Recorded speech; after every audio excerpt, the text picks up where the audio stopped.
You always wore white for the ceremony in and of itself, because white was the color of purity, not so much hope or new beginnings or virginity, the way we view it in the West on the beautiful white wedding gowns. With the Japanese, the white signified undyed cloth that hadn't received any dye yet, because a bride's heart was supposed to go with her, into her husband's house, and she was supposed to open her heart to the ways of her family and dye it in the family traditions, like undyed cloth. And so this was signified with a predominantly white kimono. And although in this day and age you'll see the outfits in a complete white, in the Edo era, they would mix just a little bit of light blue on that underlayer to make the uchikake stand out more. But you still see that touch of red for good luck.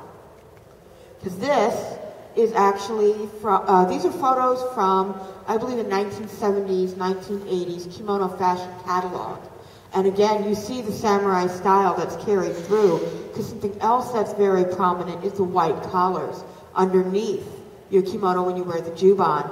Not that it's a sign of purity, but it's just that the samurai did not have the money to dye their underwear, because if you weren't going to see that much of it, you kept it clean, crisp, and white. And that carried because when people wanted high fashion, they started dressing like their betters, and this is what their betters wore. And then at the end of the Edo period, we have the opening up of Japan, because Commodore Perry came, signed treaties, the Japanese negotiated with the Americans, and the country was eventually opened after a very bloody war called the Meiji Restoration. This is where you start seeing, after the war, this is where you start seeing a lot of the styles of, for some of you, I'm sure you've all seen or at least heard of, Rurouni Kenshin, or Sakura Wars. These are the kinds of styles you start seeing in the Meiji era. Actually, it's actually what I'm wearing this weekend. The women who are always, we're always ahead of fashion. Guys, I don't care what culture you're from. They're like, okay, I'm covered, I'm going out.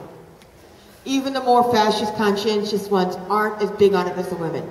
And, excuse me, let me turn that off real quick. I thought it had died.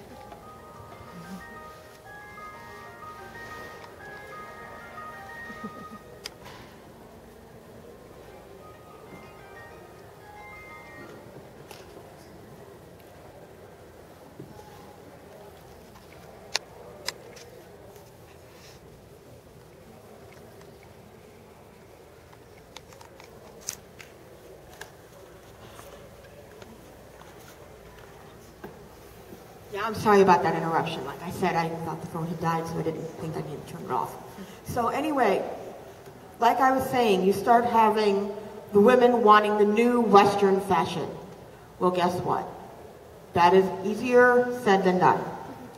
Because in the Victorian era, you had those beautiful bustled gowns and the hoop skirts and 7 petticoats and all the buttons, and your shirts were tailored. You had the tube sleeves, you had puffs and ruffles, and a Japanese seamstress.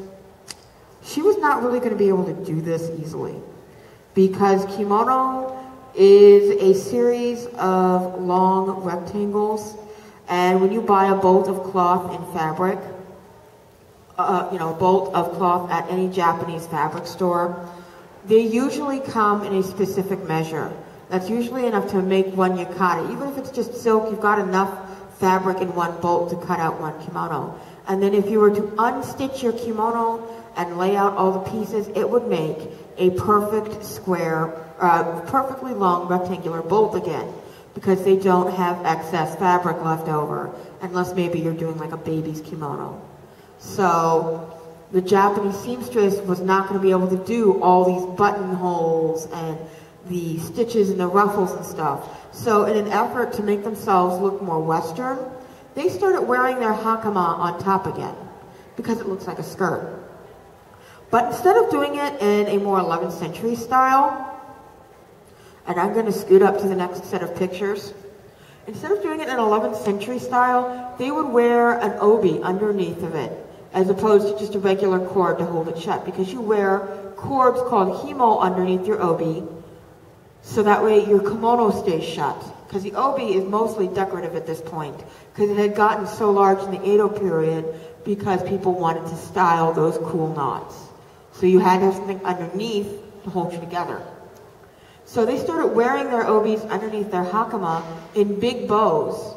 Even though these were like yukata obis, they'd wear them in a fairly large bow in the back. And this would give you a puff in the back, kind of like a bustle. And because almost every family had hakama at the time, it also became standard school uniforms for the young ladies. So this is where you start seeing the Meiji schoolgirl look. This was actually the classic Japanese schoolgirl uniform before the sailor uniforms became popular in 1920s. Because before 1926, I believe it was, you were still doing the kimono as a school uniform.